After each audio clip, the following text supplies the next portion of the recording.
Sa mansyon, umano sa Paris, France, nakatira ang puganteng si Zaldico. Ayon mismo kay Interior Secretary John Vic Rebulla. Ano nga ba ang itsura ng posibleng hiding place ng dating kongresista? Yan ang exclusive Agenda Weekend report ni Europe correspondent Dick Villanueva.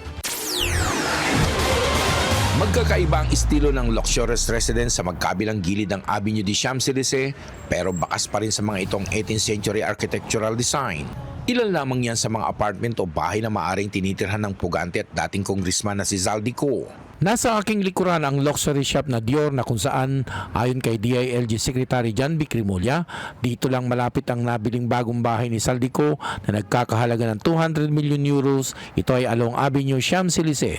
May lawak na 2 kilometro ang kahabaan ng Avenue des Champs-Élysées mula Arc de Triomphe hanggang Place de la Concorde. Dito rin makikita ang ilang luxury shops na shopping spot ng mga turista. Nasa gawing dulo ito ng Avenue Montand kung saan matatagpuan ang unang bahay na di umano'y binili ni Ko. Palaisipan ngayon sa mga Pinoy sa Paris kung nasaan si Ko.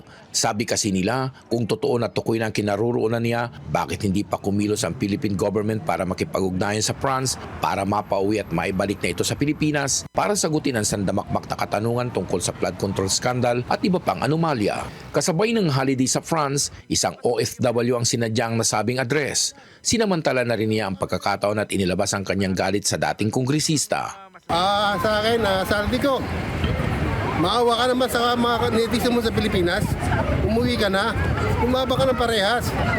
Kung pinagbabayad namin ng tax, kinuha mo lahat eh. Ang isa pang nakikitang problema ni Tikson sa sitwasyon, kung totoong nag-apply at nabigyan ng asylum si Ko sa France, mahihirapan na anya itong ma-deport at isuko ng French government sa Philippine Authority. Para sa Agenda Weekend, Dick Villanueva, Billionaire News Channel, Paris, France.